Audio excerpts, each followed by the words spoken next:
Welcome to Unhinged Magi. Oh, man. You know what I like? Old stuff. You know? Like us. We're pretty old. That's why I like us. Yeah. Because we are freaking old. The internet is definitely letting us know that we are old farts. Exactly. And not just the old stinky farts. The ones that'll actually make you vomit as soon as you smell it. You know, I can accept that role. I mean, there's truth to it. I'm old. I fart. So there we go. It's That's valid. right. It stinks. But have you ever noticed people with good butts also take dumps? And it still smells just as bad. I guess you can make that claim validly. You know, I never really thought about it in that specific way, but every butt takes a dump. Yep. People at this point are probably wondering, why do I watch these guys? I know I would be. Which would be also very valid. Yeah. So anyways, as you can see in the title of the video, we've been kind of wondering about, what we think about the current market right now for original Magic cards, reserve list, old school, vintage. How do we see it right now? What's our viewpoint of it? Well, right now, I don't see much of an uptick in the current market as far as vintage products are going, right? Yeah. I mean, we're talking about, Black Lotuses, Power 9. Everything is kind of halted. It's kind of hit a ceiling of some kind. Yeah.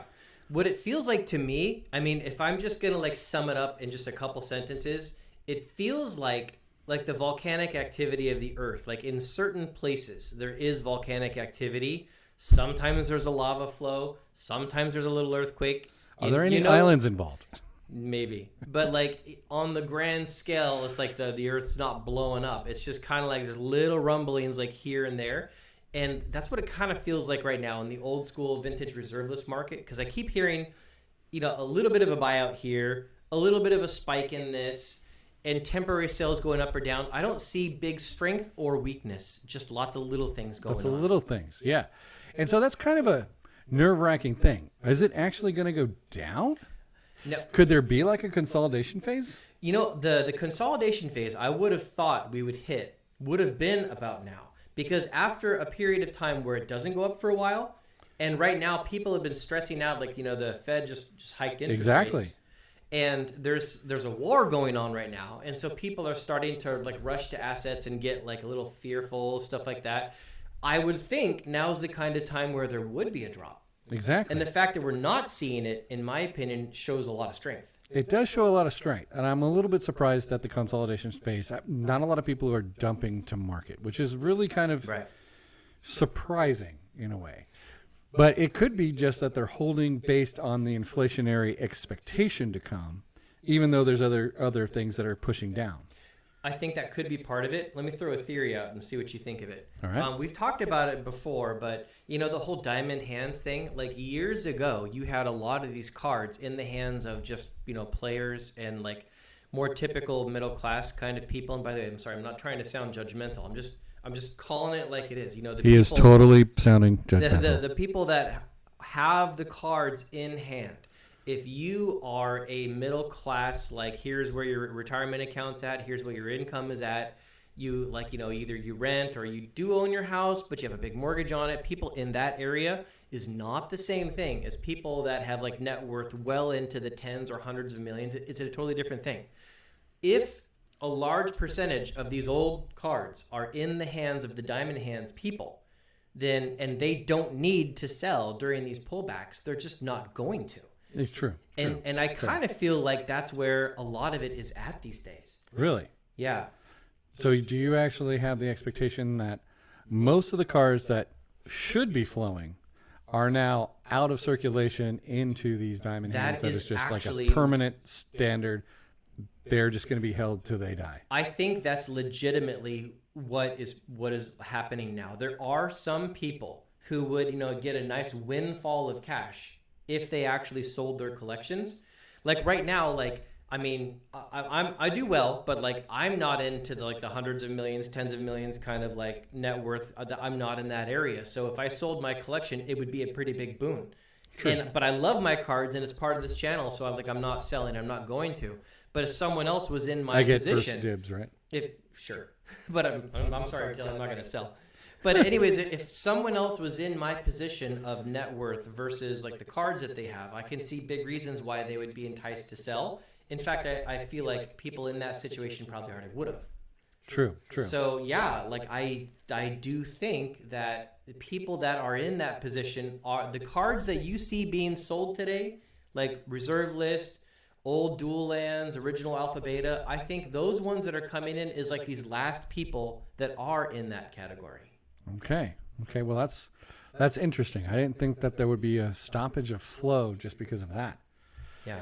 But yeah, even the sealed market, it's kind of like a little bit tight at the moment. I mean, a Heritage Auction House did actually have some boxes that they did sell. Yeah. And I picked up 2 Antiquity boxes, a Legends booster box, and 2 Dark boxes, and 2 revised starter bricks. That's so But, awesome. but for relatively low Yeah. value. I was like expecting it to go a little bit higher, and they didn't. So that was pretty good, and they're shipping it to me now. And you know, you and I were just talking about this downstairs. I think this is fine to mention this, but like the problem that you have is you buy these because you know that they're good investments and you want them. And even if they go up, you're like, I really don't want to sell it.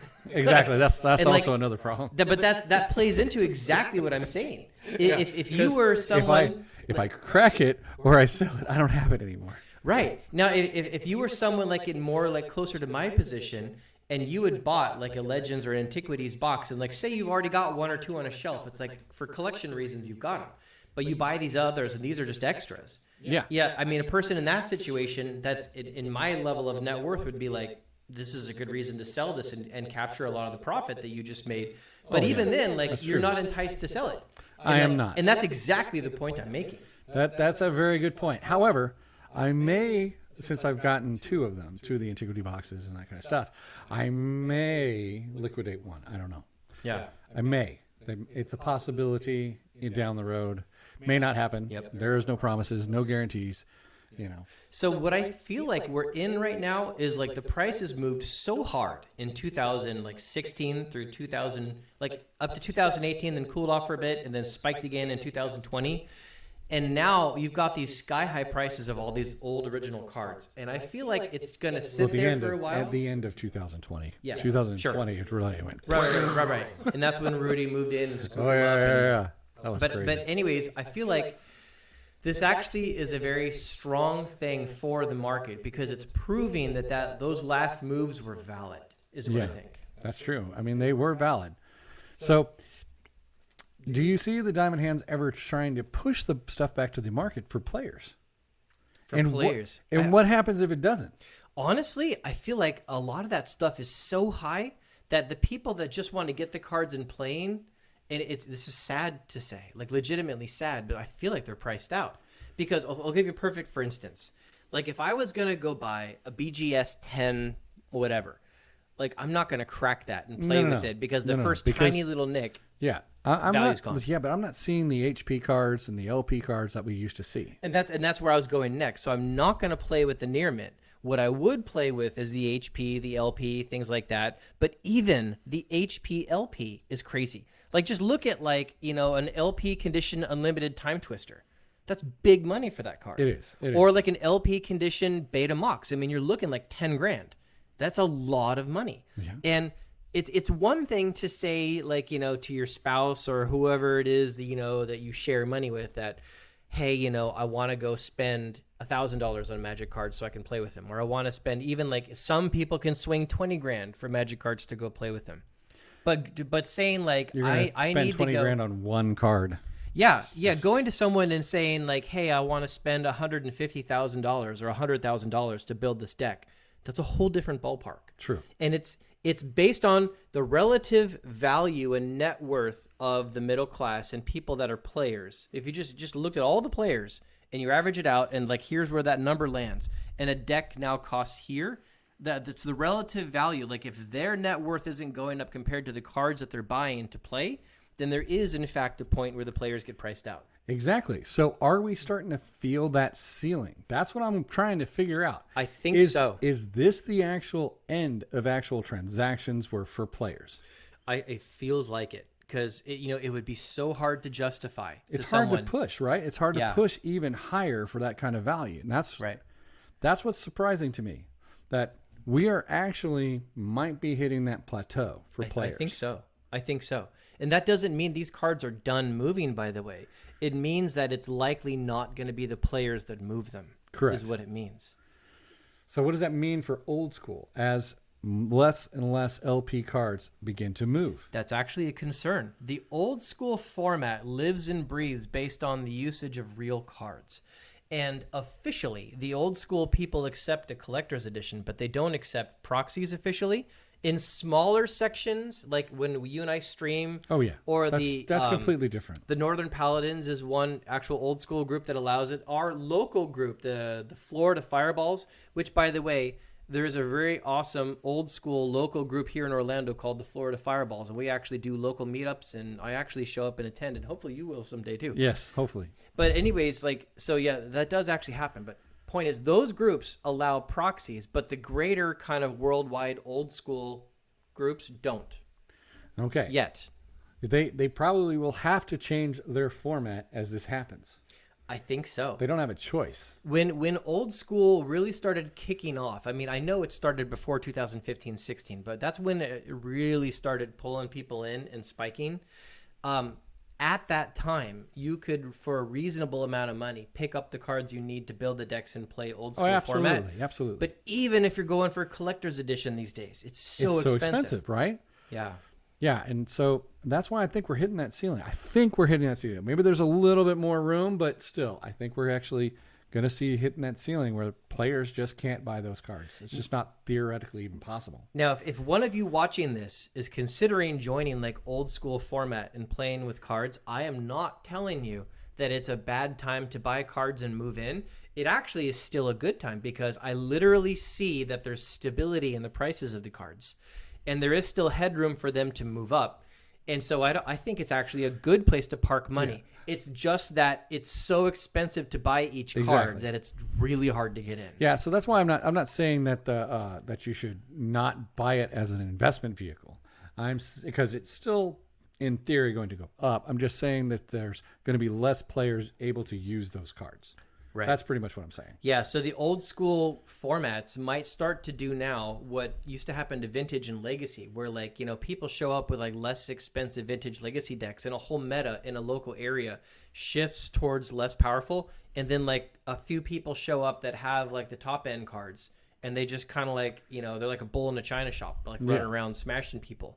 That to some extent can start to happen. If everyone is playing budget decks in old school, that's all that there is, then that meta will shift a lot. Exactly. It'll shift, but I still think they should allow the proxies. Otherwise, the game just sucks. Totally. I mean, it's no fun if one person, Timmy, has every single freaking card and is able to plow over everybody. Right. So that's just dumb. It's funny to me that so many old school groups are still resistant to that. I mean, even when you've got a deck price pushing $100,000, they're still no, we don't want to allow proxies.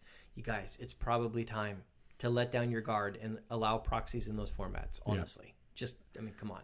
At what point are you going to finally admit it? All the rest of you that are holding out on that topic. Yeah, exactly. All right. So I think that's it. Yeah, that's basically our outlook, if you were wondering. And you probably were. Yep. All right. So make sure you hit the like button, subscribe, make a comment, and if you're going to buy some old school cards, you can always use the link below, and we can get a kickback on TCG Player. It helps out Unhinged Magi, and we can buy more stuff as far as camera equipment and that kind of stuff. Or maybe even check out Dan's got a store he's opening up where he's actually selling sealed boxes of new products. So That's true. It's going on. Yep. www.openboosters.com. We'll put that link below as well. So talk to you guys later. Bye. Bye.